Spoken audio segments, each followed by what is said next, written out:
नमस्कार, मैं हूं सचिन भारती और आप देख रहे हैं बरेली लाइव। बरेली लाइव के इस इंटरव्यू सेशन में हम हर बार आपकी मुलाकात कराते हैं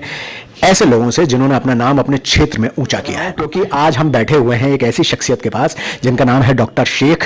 जो बरेली में बहुत पॉपुलर हैं और ये अलीगढ़ शहर के रहने वाले हैं। यहाँ पर केवल एक दिन के लिए आते हैं। खास बात यह है कि सर उस चीज पर काम करते हैं जिसमें कहीं ना कहीं हम सब चर्चा करने से घबराते या शर्माते हैं।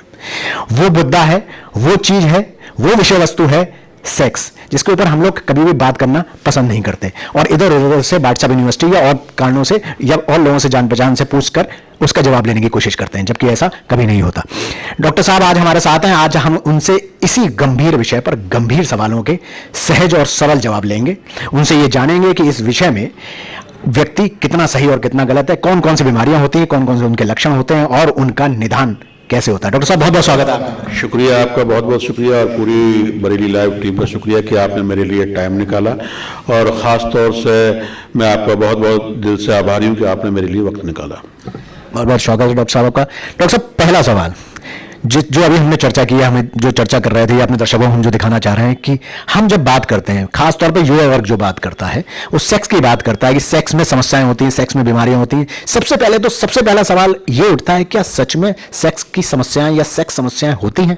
देखिए, सच में सेक्सुअल एक प्रॉब्लम होती है और सेक्स की समस्याएं भी होती हैं, लेकिन ये भी सत्य है कि मेरा मानना ये है कि सेक्स की जैसे ही नाम आता है तो आज तो ज़माना बदल रहा है और ख़ासतौर से युवा जैसे नेट का, इंटरनेट का पढ़ रहे हैं, लोग बाग देख रहे हैं, उसके बाद चर्चा भी करने। लेकिन एक ज़माना था जब हम 90 में देखा करते और 2000 तक भी मैं कह सकता हूँ, और आज भी जैसे ही देहात के अंदर जाते हैं, गाँव के अंदर जाते हैं, जिस तरीके से गुप्त रोग का नाम आता है या सेक्स समस्याओं का नाम आता है, सेक्सुअल प्रॉब्लम का नाम आता है, तो आदमी हिचकता है, बात करने में डरता है, बात करने से बिल्कुल घबराता है। और यहाँ तक कि हमने देखा गया है कि कई रिश्ते टूट जाते थे, तलाक हो जाते थे, लेकिन आपस में मियाँ बीवी भी डिस्कस नहीं करते थे। तो खासतौर से युवा वर्ग जो इस वक्त जो सेक्सुअल प्रॉब्लम से परेशान है, खासतौर से कई बीमारियां आती हैं। सेक्स में तो मतलब 50 बीमारियां हैं, लेकिन खासतौर से जो सेक्सुअल समस्याएं जैसे कि इम्पोर्टेंसी है, जिसको इरेक्टाइल डिस्फंक्शन कहा जाता है, प्रीमेच्योर इजैकुलेशन है, शीघ्रपतन कहा जाता है, सूरत इंजाल कहा जाता है, धातु है, शपन दोष है, शुक्राणु की कमी है, तो तमाम ऐसी बीमारियां, सुजाक है, गोनोरिया, सिफिलिस, ऐसी तमाम बीमारियां हैं जो कि सेक्सुअल समस्या में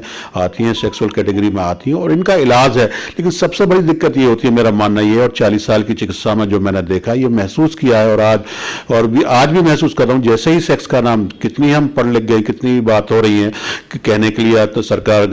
प्रोग्राम चला रही है भाई कि कॉलेज के अंदर पढ़ाएंगे, 12th के बाद हम बच्चों को सेक्स एजुकेशन देंगे। कहने का मतलब ये है कि इससे ज़्यादा फर्क नहीं पड़ रहा, लेकिन आज भी हमारे सामने, या तो मैं ये कह सकता हूँ देश की मिट्टी के अंदर शर्म बाकी है आज भी, तो इसलिए हमारे अंदर हेजिटेशन है सेक्स के नाम पर। लेकिन फिर भी मैं ये कहूँगा हमारे युवाओं को और ख़ासतौर से उन रोगियों को, उनसे मेरी एक अपील है, आपके चैनल के माध्यम से एक अपील है कि अगर आपको किसी भी तरह से कोई सेक्सुअल प्रॉब्लम है, किसी तरह की सेक्स समस्या है, सेक्स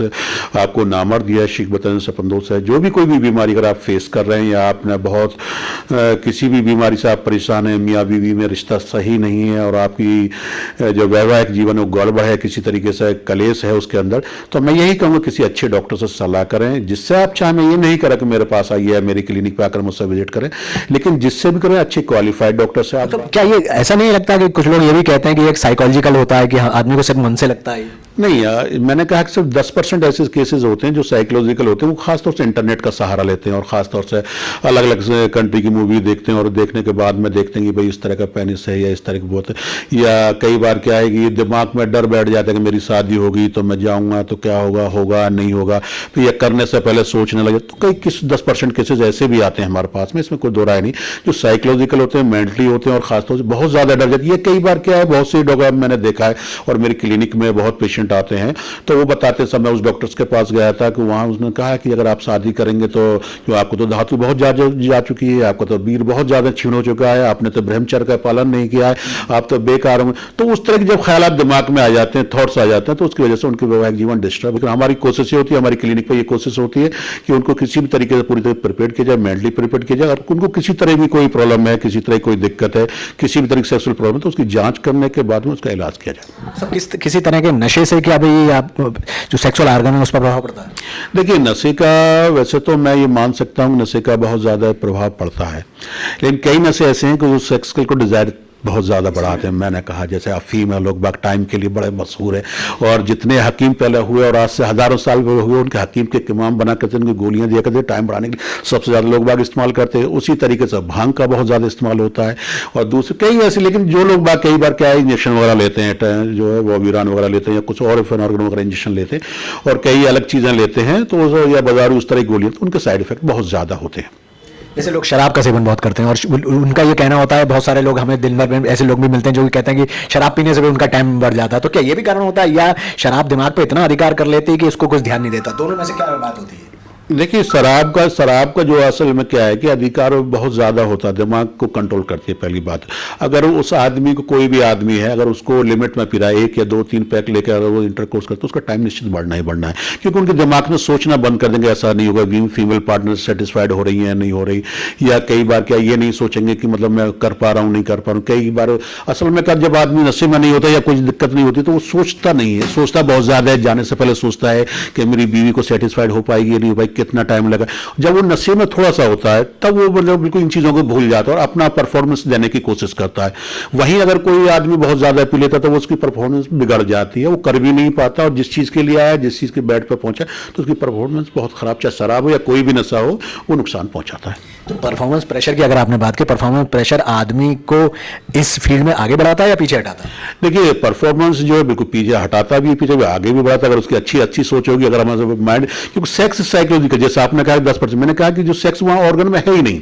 सेक्स हमारी सिस्टर बैठी है, मदर बैठी है, कोई भी ऐसा रिश्ता बैठा हुआ है, और कोई भी एज है, कैसे भी कपड़े पहने हुए हैं, और तो हमारा सेक्स नहीं जागता है, हम सोचते भी नहीं सेक्स के बारे में। एक उनकी जगह अलग कोई लेडीज होती है, अलग कोई फीमेल पार्टनर होती है, बाहर से निकली है, कपड़े उतने जगह हैं उस तरह के, तो देखते ही क्या होता है कि हमारा ऑर्गन में स्टैंड हो जाता है, लिंग में तनाव आ जाता है। तो उसका मकसद ये है कि हमारा दिमाग काम कर रहा है। जब दिमाग से सेरोटोनिन बनता है, एक हार्मोन्स है जिसको लव का हार्मोन्स कहा जाता है, सेक्स का हार्मोन्स कहा जाता है, जिसका नाम है सेरोटोनिन। जैसे ही हम सोचते हैं तो वहां से ब्लड फ्लो होता है, पेनिस के अंदर पहुंचता है, जैसे ही पेनिस के अंदर पहुंचता है, पेनिस इरेक्ट होना शुरू हो जाता है। तो आजकल के इंटरनेट पर जो सभी चीजें दिखाई जाती हैं, क्या ये भी इसके लिए उत्तरदायी है? देखिए, मेरे ख्याल से मेरा मानना ये है कि इन बीमारियों के लिए इंटरनेट पर जो भी दवाएं दिखाई जा रही हैं और इस तरह की चीज़ें दिखाई जा रही हैं, तो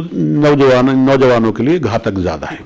और जो इनसे बहुत अच्छी जानकारी दी आपने, हमारे दर्शकों को भी बड़ा अच्छा लगा होगा सुन के। कृपया ये बता दीजिए, बरेली में आप किस दिन मिलते हैं और कहाँ बैठते हैं, और लोगों को आपसे संपर्क कैसे करा जाए? देखिए, मैं आपको बता दूं, हिंदुस्तान के अंदर तकरीबन 40 ब्रांचेस मेरी इंडिया में चलती हैं। फार्मा कंपनी है मेरी, सहारन फार्मेसी प्राइवेट लिमिटेड के नाम से, जो हरियाणा में चलती है। मैं जो खुद खास तौर से आगरा, मथुरा, फिरोजाबाद, अलीगढ़ और बरेली के अंदर बैठता हूं। बरेली की जो क्लिनिक का टाइम है मेरा, मंगलवार को मालियों की पुलिया है,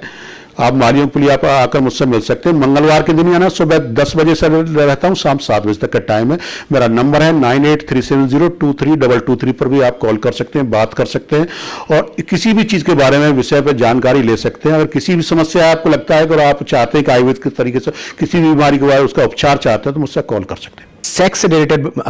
जो भी बीमारी अगर आपको लगता है कि आपको है, तो उसके लिए एक काबिल डॉक्टर से आप संपर्क करें, उनसे राय मशवरा करने के उपरांत ही कोई दवाई लें। हमसे जुड़े रहने के लिए, हमसे बात करने के लिए बहुत बहुत धन्यवाद। बहुत बहुत